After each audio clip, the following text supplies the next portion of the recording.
Ẹ káàbọ̀ sí ìkànnì Yorùbá Entertainment Gist, níbi tí a ti ń mú àwọn ìròyìn Yorùbá àti àwọn ìṣẹ̀lẹ̀ ní ilẹ̀ adúláwọ̀ wá sí etí ìgbọ̀yìn. Ẹ máa bá wa kálọ. Ẹ káàárọ̀ ẹ̀yin èèyàn wa. Ẹ káàbọ̀ sórí ìkànnì Yorùbá Entertainment Gist, níbi tí a ti ń mú àwọn ìròyìn Yorùbá wá sí etí ìgbọ̀yìn lọ́lọ́kan-ò-jọ̀kan. Ẹ̀yin ènìyàn wa, lóde òní, ọ̀rọ̀ nípa Pastor Sam Olu Alo wọn la tún mú wá sí etí ìgbọ̀yìn.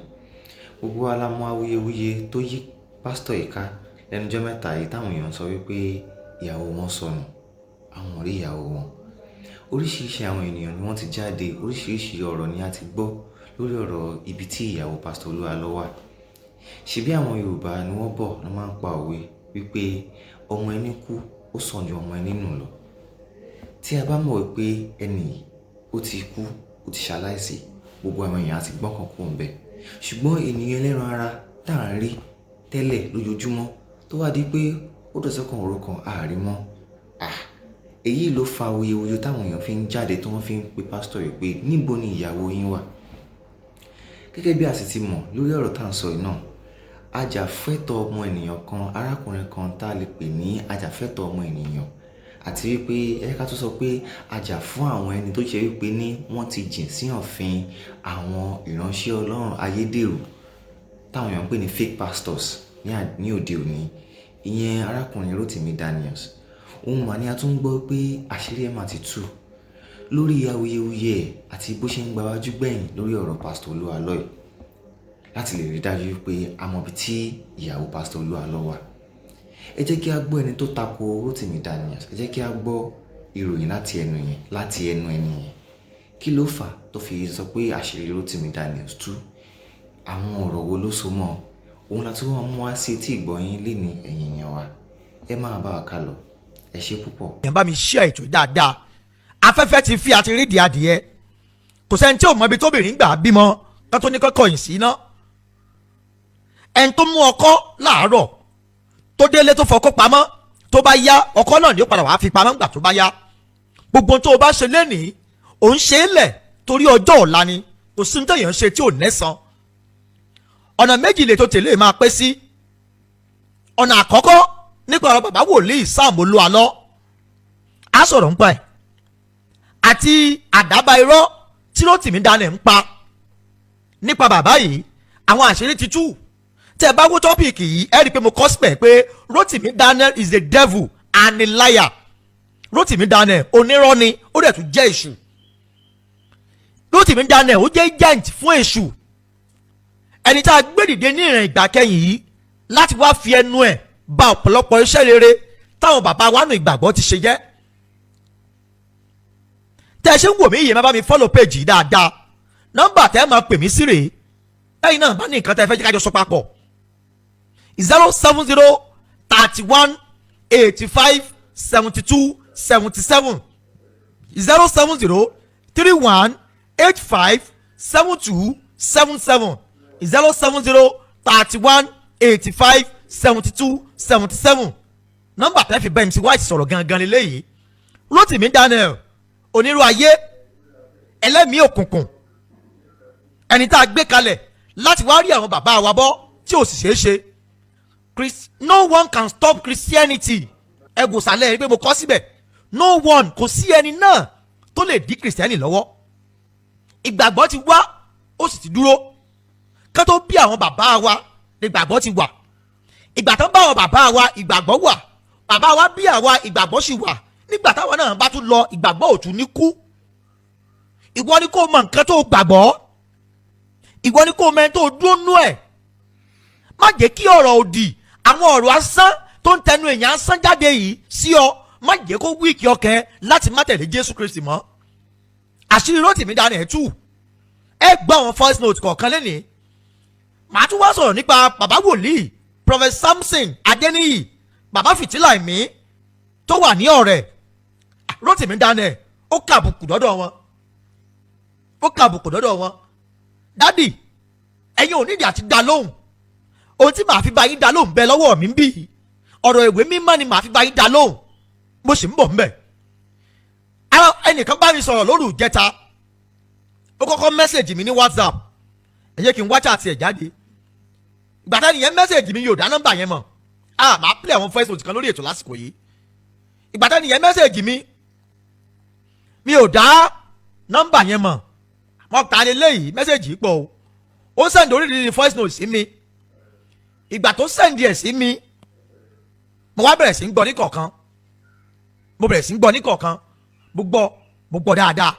ìgbà tí mo gbọ́ mo wá play ẹ̀ mo wá pẹ́ni náà pàtàkì níyìn ó ní kí n jọ́ o ó ní n forúkọ bo ńlá ṣírí orúkọ bó o kí ni kí n fi bò ńlá ṣírí ń bẹ̀ Àṣírí Rotimi tú. ó ní mo lè play voice note òun yìí àti tó ń bá send sí mi ó ní ṣùgbọ́n kí n má dárúkọ òun ó lóun pọ̀ lára àwọn tí Rotimi kọ́kọ́ pè lákọ̀ọ́kọ́ tó ń sọ pé òun ò ṣe tó o bá ti gbowó. obìnrin lẹ́ni tí mò ń sọ yìí ó ní Rotimi Daniels náà ń ṣẹ́ pé kí òun wà lára àwọn agent fún Nàìjíríà tí ó jẹ́ pé òun á máa tako ọ̀pọ̀lọpọ̀ àwọn wòlíì tó ń bá ti mú wá. ó ní kódà òun wà lára àwọn tó fẹ́ràn lọ sọ́dọ̀ ìyá Ìyábọ̀ lẹ́kìtì bó ti send gbogbo information sáwọn àti gbogbo táwọn máa ṣe lọ́hùn-ún. ó lóun wá sọ pé kí Rotimi Daniels san 500,000 naira. ìgbà tí voice note wọlé tán mo wá pè lórí fóònù ló wá ń ṣàlàyé àwọn ọ̀rọ̀ yìí fún mi. ó lóun ní kí Rotimi Daniels san 500,000 ó ló wá ní òun á fáwọn ní 250,000 naira. ó nígbà tó yá òun gbowó yìí lọ́wọ́ ẹ̀ àwọn lọ sọ́dọ̀ Ìyá Èkìtì. ọ̀rọ̀ ńlá ló jábọ̀ yìí o ó níbi tó ń wà ó nígbà tó ń wo àwọn programs tí mò ń ṣe ẹ̀rí ọkàn òjé kò ń sinmi mọ́. Àṣírí Rotimi Daniels tú ó ní ẹ̀rí ọkàn òjé kò ń sinmi. ó ní kódà kí n mọ́ parọ́ tọ̀ wọ́n jẹ ó ní aṣọ fàájà táwọn ń wọ̀ ó lòun lòún gbé fẹ́ni tó print ẹ̀ tó ṣe aṣọ yẹn nìbàdàn ó lòun lòún wà ní kí àwọn tó wà nìbàdàn ó nígbà tó ń print aṣọ yìí àwọn print 1,000 copies aṣọ yìí ìyẹn aṣọ fàájà movement táwọn ọmọ Rotimi Daniels ń wọ̀ ó lòun print ẹ̀ ó lòún gbé fẹ́ni tó bá wọn ṣe. ó ní ọ̀pọ̀lọpọ̀ àwọn tó wà lẹ́kọ̀ọ́ tán ní ìdí aṣọ yẹn ó lòún send ẹ̀ sí mọ́tò sí wọn tí wọ́n fi ń wò ó tó yẹ pé wọ́n ń gbà lọ́wọ́ mọ́tò kó ló di pé ó nígbà tó dàárín kan nǹkan kan ṣẹ̀ láàrin àwọn méjèèjì. ó nígbà tó yá ó ń lára àwọn tí táwọn jọ wà ní platform ìyẹn fàájà movement platform ó ní kan ní wọn dẹnu ìfẹ́ kọ́ òun lára àwọn tó pèrè ẹ̀ ní godfather fún Rotimi Daniels ó ló dẹnu ìfẹ́ kọ́ òun ó lóun wàá gbà fún un. ó ní ibi tí wàhálà ti bẹ̀rẹ̀ lélẹ́yìí. màá play àwọn voice note yẹn kọ̀ọ̀kan báyìí. ó ní Rotimi Daniels send voice note kan sáwọn nígbà táwọn fẹ́ lọ sí ọ̀dọ̀ ìyá Àjẹsà ìyẹn lẹ́kìtì. ó nígbà tí ọjọ́ tóun sọ pé òun á lọ tóun lọ ló wá rán obìnrin míì àti pásítọ̀ Kọ́láwọlé Tèmítọ́pẹ́ ló rán wọn lọ sẹ́kìtì. ẹ kọ́kọ́ voice note àkọ́kọ́ yìí ẹgbẹ́ lè náà ẹ farabalẹ̀ ẹ jẹ́ máa ń yí òkè.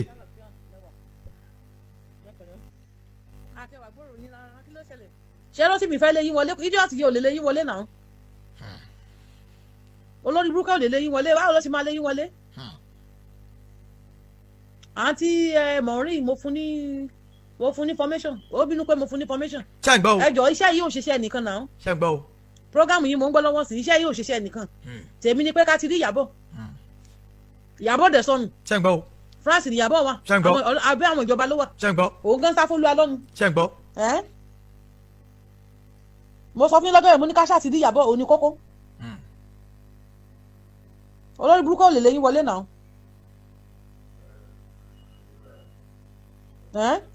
òní òkè òun wá Ìyábọ̀ kó ló lọ́ fà Ìyábọ̀ jáde ṣebí sísítà láti UK ní àǹtí mọ̀rin yẹ̀ wá ó dẹ̀ gbéra láti UK ó mú owó lápò ẹ̀ ó lọ sí France ó wá Ìyábọ̀ lọ sí France kí ni wọ́n ṣe ó pariwo lásán lórí online ó ń gbọ́ bí ajá online ni náà ṣé gbígbọ́ àtàríwò yẹn ṣé ló wá fẹ́ mú solution wá ẹ̀yin gan ṣẹ́ mi gan bẹ́ẹ̀ ṣe wáyé. ṣe ti gbọ́ mo wá béèrè lọ́wọ́ ẹ̀ pé voice note ẹ sọ fún mi yìí ẹni mo ṣẹ̀yìn kí lóhun tí mo fi ṣẹ̀yìn ó lóhun tí mo fi ṣẹ̀yìn ni wípé òun ti máa mẹ́sẹ̀gì mi ti pẹ́ tí mi ò kí ń reply mo ní iṣẹ́ pọ̀ lọ́rùn mi kó má bínú náà ó wá send voice note kan sí mi tó Rotimi send sóhun nígbà táwọn gbà láti lọ sí Èkìtì láti lọ bá ìyá Ìyábọ̀ sọ̀rọ̀ ibi táyì ti mọ̀ ẹ́ pé onírọ̀rùn Rotimi èsùn Rotimi alájàbá gé bí ẹ̀dá ni ẹja gbọ́ fídíò yẹn ẹja gbọ́ díò yẹn báyìí. èmi ṣì wà lẹ́nu iṣẹ́ ribiribi èmi ṣì wà lẹ́nu iṣẹ́ pọ̀ torí mo lè ti máa sùn nígbà tẹ́yìn bá máa jí láti lọ sí ọ̀dọ̀ Ìyá Ìjẹ̀ṣà again. ìbá àti ẹ̀jẹ̀ 2 minute video ẹ jẹ́ kí ẹ ṣe fídíò Ìyá Ìjẹ̀ṣà kí wọ́n parí kí wọ́n sọ wípé kí gbogbo ọmọ Nàìjíríà kí wọ́n jọ kí wọ́n ràn wọ́n lọ́wọ́ pé àwọn ń wá ọmọ àwọn ọ̀hún kí wọ́n jọ o torí látìgbà tí ó ti lọ bí ọdún mẹ́ta àdúgbò nísìnyí àwọn ò rí o táwọn bá dẹ̀ ti béèrè èmi fáwọn lésì kán jọ o kí wọ́n gbà wọ́n o something like that. irú fídíò bẹ́ẹ̀ dẹ̀ má jẹ́ kó lè ti yàn bẹ́ẹ̀ o. ṣe ti gbọ́ ẹni pé arẹnjí ni gbogbo ẹ̀ mo sọ fún yín láti bẹ̀rẹ̀ ọ̀rọ̀ yìí wá pé Rotimi Daniels onírú ẹ̀dá kan ni ẹlẹ́mìí èṣù kan ni ẹni tó ṣetán láti gbé èèyàn ṣubú ni. arábìnrin wọn sọ fún mi pé nígbà táwọn débẹ̀ lákọ̀ọ́kọ́ tó kọ́kọ́ ráwọn lọ kó di pé nǹkan ṣẹlẹ̀ láàrin àwọn méjèèjì ó ní ohun tí ìyá Ìyábọ̀ kọ́kọ́ sọ ni wípé òun ò wọ́ mọ́ òun ẹ̀já túbọ̀ ẹ máa gbọ́ o. Ọlọ́run ṣáàjẹ kan sáyẹn pípa ìkáwá bẹ̀rẹ̀ ṣe ní pẹ̀rẹ̀ ẹ máa gbọ́ o. ṣé à ń gbọ́ o ẹgbọ́n nǹkan tí ìyá Ìyábọ̀ sọ ń bì ìyá Ìyábọ̀ sọ wípé ẹ máa gbọ́ o.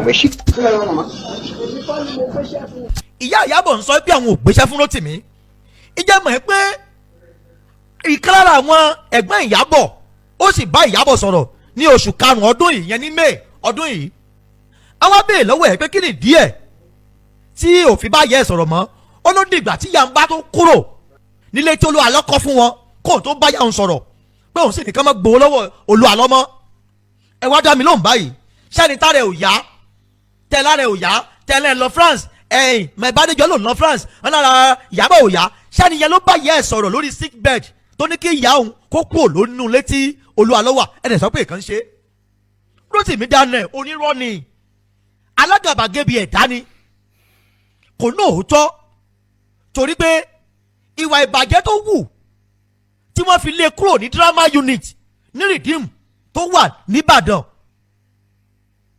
ìgbà tó wà ní ilé ìwé nìbàdàn òun àtàlábìnrin kan tí wọ́n jọ ń ṣe drama ẹ máa gbọ́ àṣírí ẹ̀ tú tán ohun tó mú Rotimi Daniels kúrò nínú Redeem lélẹ́yìí mo fẹ́ sọ fún yín lẹ́nìí ẹ farabalẹ̀ kẹ́ ẹ gbọ́ mo jẹ́ kẹ́ mọ̀ pé àṣírí Rotimi ò bò ìyẹn Rotimi Daniels àwí kóbokòbo ó ń sọkúsọ ẹlẹ́mìí èṣù antichrist mo jẹ́ kẹ́ ẹ mọ̀ pé àṣírí rẹ̀ ò bò mo sọ fún yín rí bí àṣírí rẹ̀ ò bò kí ló mú Rotimi Daniels kúrò nínú Redeem tí ò fi lọ bẹ̀ mọ́ tó fi di pé ó ní pásítọ̀ ṣẹ́hun tó fi wá ń takò àwọn pásítọ̀ báyìí òun àti sister coordinator tí wọ́n jọ wà ní drama unit ní Redeem nìbàdàn wọ́n jọ ní àṣemáṣe papọ̀ ǹjẹ́ mọ̀ ẹ́ pé arábìnrin yìí ìyàwó pásítọ̀ ni lárábìnrin tá à ń sọ yìí ìyàwó pásítọ̀ chọ́ọ̀chì wọn ìyẹn youth chapel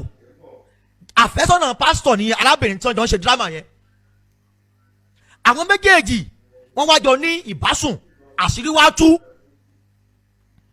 ìgbà tí àṣírí tú ẹ máa gbọ́ o ìgbà tí àṣírí tú pásítọ̀ yẹn ò mọ̀ yẹn youth coordinator jẹ́ pásítọ̀ yẹn ò mọ̀ wípé òun àti ìyàwó ń bára sùn ìgbà tí àṣírí wọn tú pásítọ̀ yìí wá bá wí ó wá di wàhálà débi pé pásítọ̀ yìí gbé ṣépè lórí pẹpẹ pé bá Rotimi ẹ ṣe báyìí ẹ sì máa ṣiṣẹ́ kiri ni o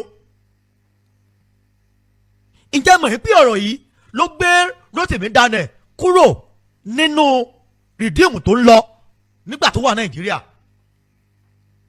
ọ̀rọ̀ ẹ ló gbé kúrò ní church àṣírí ẹ̀ lẹ́ ń gbọ́ lẹ́ni from the libel source tóun ṣe sinmi lèmi náà ò sinmi gbogbo àìsinmi tiẹ̀ irọ́ ló ń já sí ohun tó gbé kúrò ní Redeem nìyẹn ó bá ìyàwó youth coordinator youth pastor wọn sùn aláwọn ìjọ fẹ́ ṣe drama ìkan lára àwọn drama member ló ká wọn olójí kí Rotimi kò ní church ẹ wá gbèrè pé kí ni àṣírí youth coordinator yẹn ó mọ̀ pé youth coordinator yẹn náà àwọn náà ń ṣe àgbèrè wọ́n tọmọra wọn ẹgbẹ́ àwọn ní àrùn olójú kó náà nfààní àti lè tú àṣírí ló fi máa àṣírí youth pastor yẹn ó wá lọ join ẹgbẹ́ òkùnkùn òun ló bá jáde nílùú Ìbàdàn yẹn pólí Ìbàdàn òun ló bá jáde ńbẹ̀ kó tó di pé ó rí èèyàn kan tó owó jọ fún ó mélèé ló gba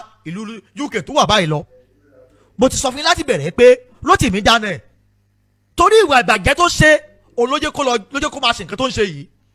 Nípa ọ̀rọ̀ Ìyábọ̀ Òbé ẹ ti gbọ́ nǹkan tárábìnrin yẹn sọ ohun tó sẹ́ndì sí wọn ni màá tún play fún yín o.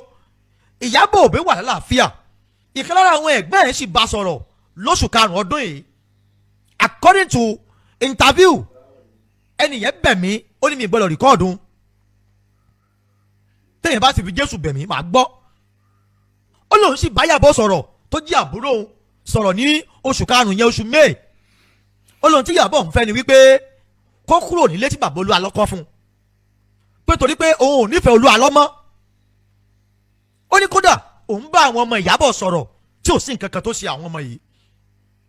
Ẹ wọ́n bá bi Rotimi léèrè gbogbo irọ́ tó ń pa látijọ́ yìí bàbá Olualo ṣe báyìí àwọn bàbá báyìí ṣe báyìí bàbá Adébóyè ṣe báyìí bàbá Oyèdépò ṣe báyìí ó rí proof fún un àṣírí tiẹ̀ náà làwọn aṣọ síta yìí. Ẹ jẹ́ kí Rotimi wá jáde kó wá dìbọn ọ̀rọ̀ tí mo sọ yìí pé kì í ṣe nǹkan tó le kó ní ìdí mú bàdàn nìyẹn. Ẹni kó bọ́ta kó wá dìbọn kí ẹ kó wá sọ ẹni tó náà fẹ́ tó bímọ àkọ́kọ́ fún kí ló tó separate wọn ẹni kó náà bọ́ta kó wá dìbọn ọ̀rọ̀ tí mo sọ yìí. Ẹ ti rí báyìí pé ẹ̀yin kìrìsìtẹ́nì tẹ̀ ń wò mí ẹ fọkàn yín balẹ̀ ìgbàgbọ́ ò lè kú mo jẹ́ kẹ́ ẹ mọ̀ ìgbàgbọ́ ò lè kú kò sí ní tó lè wó kìrìsìtẹ́nì torí pé ó jẹ́ ìmọ́lẹ̀ torí pé ó jẹ́ òtítọ́ ó ní ọ̀tá ẹ̀ ṣe pọ̀ tó báyìí. Mọ́tìlọ̀ fàyà pásítọ̀ kan nǹkan kan kò sí nǹkan kan tó rí fìdí ẹ̀ múlẹ̀. Àwọn bàbá wa ní ìgbàgbọ́ tọ́lọ́wọ́n bá tọwọ́ wọn gbé ọ̀pọ̀lọpọ̀ ìjọ kalẹ̀ bíi Celestia Kérúbù Séráfù ìjọ Redeem ìyẹn bàbá Adébóyè bàbá Oyèdépò bàbá wòlíì Ezekáyà bàbá Sam Òjó bàbá Táíwò Òjó bàbá Olualo àti àwọn bàbá àṣẹ òní bàbá EMF Sofa bàbá mi Bàdà Ọmọgẹ̀ àtàwọn bàbá wa nù gbàgbọ́ mi wọ́n ti ṣe gbàgbọ́ débi pé wọ́n béèrè forí ọ̀fẹ́ láti débi tán lọ torí pé wọ́n ti jagun ìgbàgbọ́. Jésù ti ràn wọ́n lọ́wọ́ láti gba ìwé wọn wá láti jagun ìgbàgbọ́. Ìwọ tó jẹ́ kìrìsìtẹ́nì tó ń wò mí ìwọ náà gbàdúrà forí ọ̀fẹ́ pé kó o lè jagun ìgbàgbọ́ kó o lè ṣe débi tí ìyẹn ti gba káàbọ̀ ọmọ ọ̀dọ̀ rere.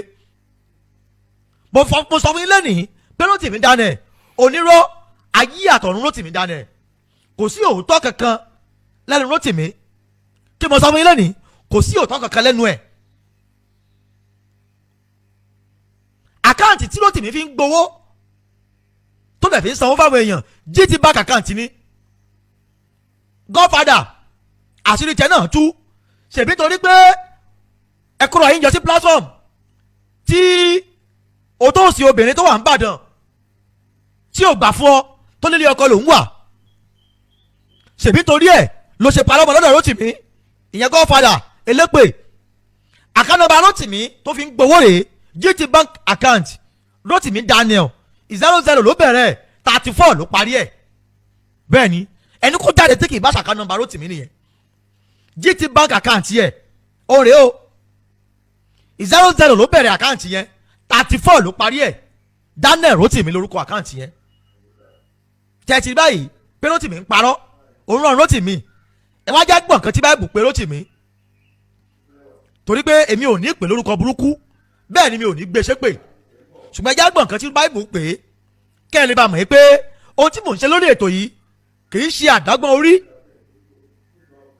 ohun tẹ́mi fẹ́ kẹ́ ẹ mọ̀ láàárọ̀ yìí àti lásìkò tẹ́ ń wò mí ni pé dúró nínú Kristi má kúrò nínú ìgbàgbọ́ má jẹ́ kí ẹnikẹ́ni kó fi ọ̀rọ̀ òdì kó lé kó wájú Kristi ẹ já gbọ̀n kan tí báyìí bù pé ẹ máa gbọ́ o 2 Thessalonica orí kejì ẹsẹ̀ kínní dé 17 mò ń bọ̀ ẹ jẹ́ n play fún yín ẹ jẹ́ bá wa kà ń bì kẹ́ ẹ lè gbọ́ nǹkan tí báìbù pè ní o fún ẹ̀yin tó jẹ́ pé ẹ tún gbàgbọ́ náà pé báìbù ló pè bẹ́ẹ̀. orí kejì. ṣùgbọ́n àwa ń bẹ̀ yín ará nítorí ti wíwá Jésù Kristi Olúwa wa àti ti ìpéjọ wa sọ́dọ̀ rẹ̀ kí ọkàn yín kí ó má ṣe tètè mì kí ọkàn yín má ṣe mì tàbí kí ẹ má ṣe jáyà. ẹ máa gbọ́ o ṣùgbọ́n à ń bẹ̀ yín ará nítorí Kristi Olúwa wa ó ní kí ọkàn yín má ṣe kíni kó má ṣe mì. yálà nípa ẹ̀mí tàbí nípa ọ̀rọ̀ tàbí nípa ìwé bíi láti ọ̀dọ̀ wa wá. ṣé ń gbọ́ o. bí ẹni pé ọjọ́ Olúwa dé. ṣé ti gbọ́ o. ẹ má ṣe jẹ́ kí ẹnikẹ́ni tàn yín jẹ lọ́nàkọnà. ẹ má ṣe jẹ́ kẹ́nikẹ́ni tàn yín lọ́nàkọnà. nítorí pé ọjọ́ náà kì yóò dé. ṣẹ́gbọ́n o.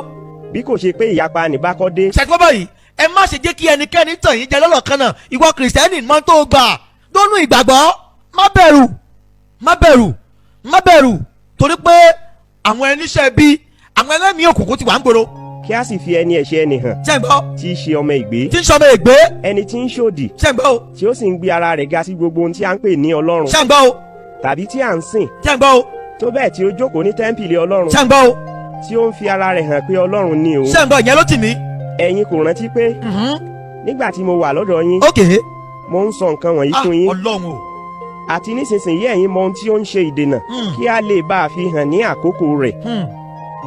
nítorí pé ohun ìjìnlẹ̀ ẹ̀ṣẹ̀ tí ń ṣiṣẹ́ náà kìkì pé ẹnìkan wà tí ń ṣe ìdènà nísinsìnyí. kìkì pé ẹnìkan wà tó ń ṣe ìdènà nísinsìnyí ẹ ti gbọ́ ẹ jẹ́ kí n play verse kan sí 1 John 18 agbọ̀n tí Bible tún pè Rotimi ń bì èmi ṣàkọ́ ni mo kọ Bible yìí ìwé mímọ́ la pè é 1 John 18:2 ẹ já gbọ̀n kan tí Bíbélì pè Rotimi ń bì kẹ́ ẹ lè mọ̀ pé ìwọ tó o nídìí láti dúró ó yẹ kó o dúró dáadáa dúró nínú ìgbàgbọ́ Kristi má yẹsẹ̀ ẹ má gbọ́ o. kẹ́yìn lé èyí wọ́n ti ọ̀dọ̀ wa jáde ṣùgbọ́n wọn kì í ṣe ara ṣẹ́gbọ́ wa nítorí wọn ìbá ṣe ara wa wọn ìbá bá wa dúró. ẹ jẹ́ pé láti 17 ẹ má gbọ́ o. ẹ̀yin ọmọ mi ẹ̀yin ọmọ mi ìgbà ìkẹyìn lé èyí ìgbà ìkẹyìn ní èyí bí ẹ̀yin sì ti gbọ́ pé aṣọ. ṣàgbọ́ bẹ́ẹ̀ ẹ̀yin ọmọ mi ìgbà ìkẹyìn ní èyí Bíbélì ló ń sọ bẹ́ẹ̀ Jésù ló ń sọ fáwọn bẹ́ẹ̀ yẹn bẹ́ẹ̀ ẹ̀yin ọmọ mi ìgbà ìkẹyìn ní èyí ẹ má gbọ́ o. òdìsí Kristi ń bọ̀ wá àní nísinsìnyí aṣòdì sí Kristi púpọ̀ ní ń bẹ. ṣé ń gbọ́ báyẹn. nípa èyí tí àwa fi mọ̀ pé ìgbà ìkẹyìn lé èyí. ẹ gbọ́ báyìí ìgbà ìkẹyìn ti dé lára àwọn aṣòdì sí Kristi ní Rotimi Daniels wà onírọ́ ẹ má jẹ́ òun lẹ́yìn kò ń church continue going to church continue praying to your God má jẹ́ kí ogun ayé borí ẹ nípa àwọn ọ̀rọ̀ tí Rotimi Daniels ń sọ yìí ẹ já gbọ́tán. wọ́n ti ọ̀dọ̀ wa jáde ṣé ń gbọ́ o ṣùgbọ́n wọn kì í ṣe ara ṣùgbọ́n wọn kì í ṣe ara wa nítorí wọn ìbá ṣe ara wa yes wọn ìbá bá wa dúró. ṣé ń gbọ́ o ṣùgbọ́n wọ́n jáde kí a lè fi wọ́n hàn pé gbogbo wọn kì í ṣe ara wa. ṣé ẹ gbọ́ báyẹn. ṣùgbọ́n ẹ̀yin ní ìfòróróyàn láti ọ̀dọ̀ ẹni mímọ́ ni wá. ṣé ẹ ti gbọ́ o. ẹ̀yin sì mọ ohun gbogbo. ẹ̀yin sì mọ ohun gbogbo ẹ mọ ohun gbogbo. now nípa ọ̀rọ̀ prophet Adeniyi tí Rotimi Daniels sọ̀rọ̀ sí mo fẹ́ kẹ́ ẹ gbọ́ fídíò yẹn bàbá Adeniyi Samson bàbá fìtílà ẹ̀mí lákùrẹ́ ní ọ̀rẹ́ ẹ gbọ́ ẹ jẹ́ kọ́kọ́ play fídíò yẹn fún yín kẹ́ ẹ lè mọ̀ yín pé ọmọ ìgbé ò lè ṣaláìmọ́ ṣègbé ẹ kọ́kọ́ gbọ́ fídíò yẹn náà ẹ máa gbọ́ o. ẹ máa gbọ́ o. o ní ṣí oríire. ẹ gbọ́ o. iṣẹ́ tó ṣọ̀fà gbé sílẹ̀ tí gbogbo yín fi ń jalè. ìyàwó 13 ṣé bó lórí burúkú gbogbo yín náà ń ṣe. tẹ́ ẹ fi ń bá àwọn ọmọ ọlọ́mọ sùn nínú sùtá náà yẹn náà lẹ́ fi ń bára yín sùn. ṣé ń gbọ́ o.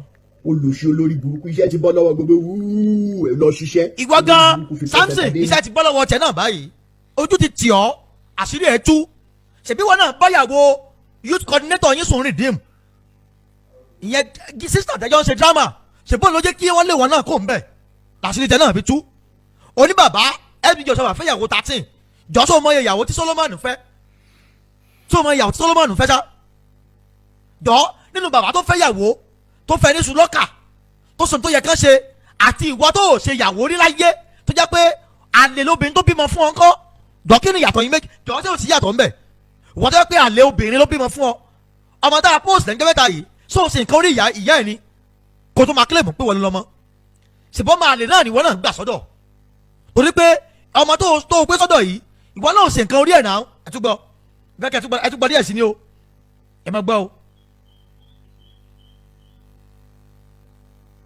mò ń bọ̀ o ẹ ní sùúrù o mo fẹ́ kẹ́ ẹ tún gbọ́ kí n lè bá yín pílẹ̀ tán ni o. ẹ̀yin olórí burúkú aláyé bàjẹ́ náà bí mo yẹ sọ lọ before the rude interruption of this àṣeyẹyẹ olórí burúkú restriction fẹ́ ṣé kò ní lè jẹ́ kí n sọ yìnbó sí òyìnbó léèyàn fi máa ń lérú wọn sẹ́yìn bí mo yẹ sọ Yorùbá ẹ̀ ló jẹ́ kó lè sọ̀rọ̀ tí n bá sọ òyìnbó sí ń sìn ó yẹ kó lọ níbọ̀ wọ́n á restrict mi. now the major game plan ni wọ́n ní kán fi kú dẹ́rù bà mí Fúnkẹ́ Adéjùmọ̀ ti ṣe rí ó dẹ̀ sì ń ṣe gbogbo ẹ̀yin tẹ́ bímọ ó yá come and give me 1,000 wọ́n wá sọ ọ̀rọ̀ kú yẹn wọ́n wá sọ ikú di wọ́n máa wá fi kú yẹn dẹ́rù bà yín I am telling you today àǹkú ẹni tó pé 99 years ń kú. ṣe àti bọ́ báyìí bàbá Samson Adeniyi ẹ jẹ́ kí wọ́n bá yín dá lóhùn dáadáa kí inú yín lè dùn Rotimi Daniels jẹ́ kó sọ fún ẹ lẹ́nìí ohun tí bàbá Samson Adéníyì bàbá fìtílà mi ń ṣe nínú ayé àwọn ènìyàn má jẹ́ tàn ọ́ jẹ o ò lè ṣe ìdákan ẹ̀ tí mo sọ ohun tí bàbá Samson Adéníyì ń ṣe nínú ayé àwọn ènìyàn nínú ìjọ Ọlọ́run bàbá tó bí ọlọ́mọ ò ṣèdákan ẹ̀ rí tọ́lọ́jọ́ fi gbójú ẹ̀ dé ìyẹn bàbá ẹ̀ sọ fún ìdí èyí o ò nẹ́tọ̀ọ́ bàbá Samson Adéníyì dá wọ́n ju wọn ì sẹ́gbẹ́ ẹni tí ló ti fi dáná ìyẹn wọn bá sọ̀rọ̀ bẹ́ẹ̀ ni torí pé Ọlọ́run bá ti gbé wọn lẹ̀ láti wàásù ìrere bàbá Samson Adéníyì bàbá fìtílà ẹ̀mí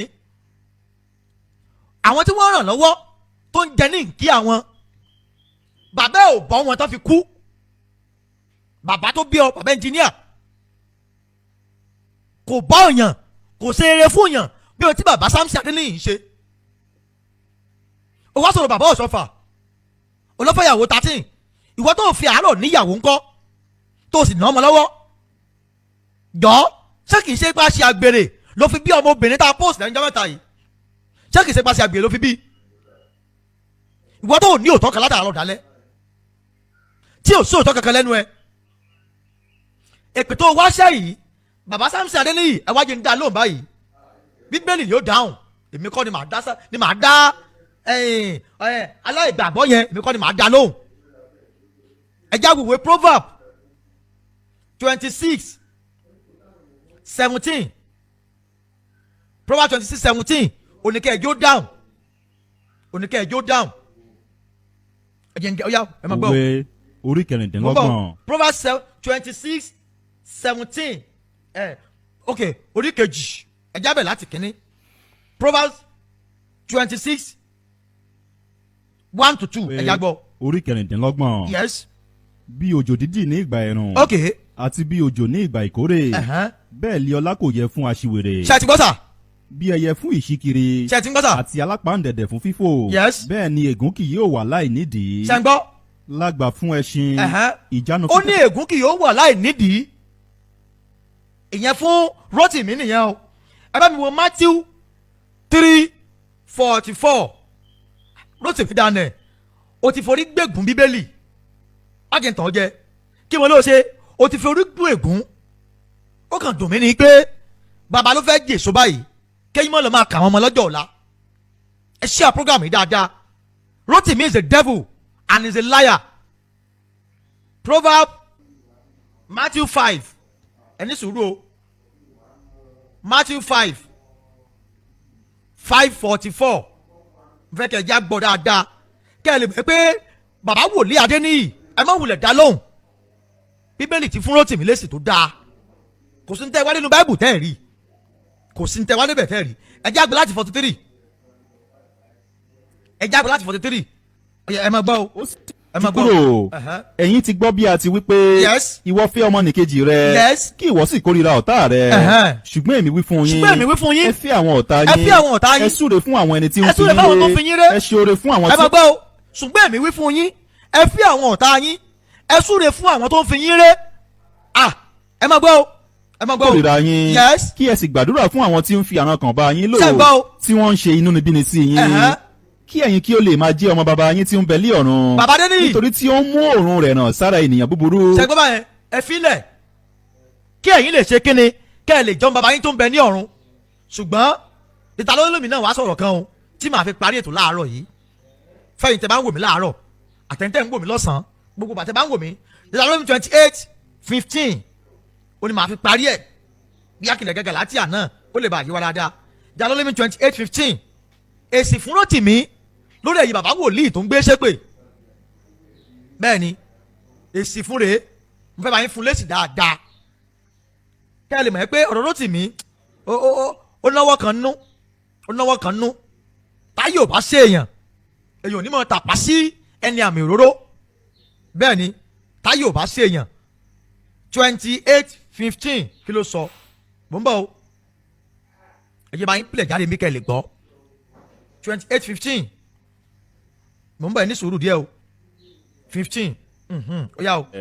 ìbùkún ni fún ọ ní ìlú ìbùkún ni fún ọ ní oko ìbùkún ni fún ọmọ inú rẹ àti èso ilẹ̀ rẹ àti irú ohun ọ̀sìn rẹ àti ìbísí màálù rẹ àti ọmọ àgùntàn rẹ ìbùkún ni fún agbọ̀n rẹ. ẹ jọ kí ló ń tẹ́ tún wá. gbogbo ọ̀rọ̀ tí mo pa láṣẹ fún yín ní òní sí ọ̀tún tàbí sí òsì láti tọ ọlọ́run mìíràn lẹ́yìn láti sìn wọ́n yóò sì ṣe bí ìwọ kò bá fetí sí ohùn olúwa ọlọ́run rẹ láti máa kíyèsí àti ṣe gbogbo àṣẹ rẹ àti ìlànà rẹ tí mo fi lélẹ̀ fún ọ ní òní ǹjẹ́ gbogbo ègún wọ̀nyí yóò ṣẹ sórí rẹ yóò sì bá ọ ègún ni fún ọ ní ìlú ègún ni fún ọ ní oko ègún ni fún agbọ̀n rẹ àti ọpọ́n ìpò àkàrà rẹ ègún ni fún ọmọ inú rẹ àti èso ilẹ̀ rẹ. oyin Rótìmí ò lè gbé tán ẹja filẹ̀ Galatia 3:13 ẹ ti gbọ́ báyìí so bíbélì ti sọ̀rọ̀ Rótìmí fún wa kò yẹ kó jọ yín lójú náà ẹ wá ń jẹ́ kọ́rọ̀ Rótìmí ó jọ yín lójú ṣùgbọ́n yìí pásítọ̀ tẹ̀ ṣe wà lọ́dà comment section ẹ kò ń bẹ̀ ẹ gbájúmọ́ṣẹ́ olúwa ẹ gbájúmọ́ṣẹ́ kí ni iṣẹ́ olúwa tá a pè yín sí ẹ wàásù ìrere káàkiri Galatia 3:13 káfí máa ṣe lọ lórí ètò lẹ́nìí ẹ bá mi sọ̀rọ̀ ní WhatsApp +234 70 31 85 72 77 +234 70 31 85 72 77 nọ́mbà tẹ́fí bá mi sọ̀rọ̀ ní WhatsApp nìyẹn nọ́mbà yìí lẹ́fí bá mi sọ̀rọ̀ ní WhatsApp ẹ jáde sọ̀rọ̀ papọ̀ ẹ̀yin náà ti gbọ́n kí bíbélì pé Rótìmí báyìí ẹni tó bá ti wá ń da lóhùn mi tó bá dé yìí ẹ̀yin lẹ́ẹ̀mọ́ tẹ̀ ń ṣe o Galatia 3:13 ká fi parí ẹ̀ fún tèmi mò ń bọ̀ o ká fi parí ẹ̀ fún ti àsìkò yìí Galatia 3:13 ká jẹ́ fi káàdì ẹ̀ ńlẹ̀.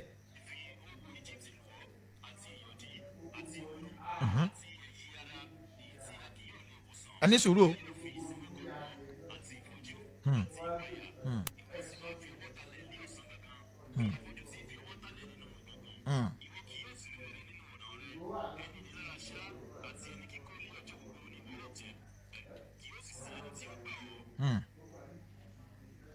mo lérò pé ẹ ti gbọ́ báyìí mo lérò pé ẹ ti gbọ́ ohun tí bíbélì pé Rótìmí ẹ já máa lọ fún tàsìkò yìí jàre mo ti ní tòyẹn ò ní pọ̀ 07031857277 onírọ̀ Rótìmí onírọ̀ ni bàbá wòlíì Samson Adéníyì ẹ fi Rótìmí lẹ̀ ohun tí máa ń jẹ́ kéèyàn tọ́lọ́hún fi bìyàn léèrè á tó bí léèrè torí pé bíbélì yóò yé mi pé ọmọ ègbé ò lè ṣaláìmọ́ ṣègbé bẹ́ẹ̀ ni ọmọ ègbé ò lè ṣe kíni kò lè ṣaláìmọ́ ṣègbé 07031857277 mo láyọ̀ láti sọ fún yín pé àlàáfíà ní ara pípé oní Ìyábọ̀ Òbé àti àwọn ọmọ ẹ̀ wà bàbá wò ló lu alọ́ wọ́n bá ṣe ìránṣẹ́ wọn lọ kò sí ní tó ṣe bàbá ò sì bẹ̀rù ẹnikẹ́ni ẹ jẹ́ wọn sọ fún yín lẹ́nìí kò sẹ́ni tó sign lẹ́tà tí Rótìmí Daniels náà ń kọ́ torí pé àwọn mọ̀lẹ́bí ò láǹfààní àti fọwọ́ sí wọ́n ní àwọn òwò máa wọn àwọn ọmọ yòókù sì ti wọ́n ìyá wọn pé kò gbọ́dọ̀ bá Rótìmí sọ interview kankan mọ́ títí tí Ìyábọ̀ fi máa dé padà sí Nàìjíríà lọ́dún yìí Ìyábọ̀ ń bọ̀ Nàìjíríà kò sí ní tó ṣe Ìyábọ̀ ẹ fọkàn yín balẹ̀ MC Wise orúkọ mi aṣọ àǹfààní àti pàdé ńgbà míì Rótìmí Daniels ẹlẹ́mìí èṣù onírọ́ kò sí ní tí ò lè gbàgbọ́ sẹ́yìn Christianity has come and stay nobody can stop Christianity God bless you.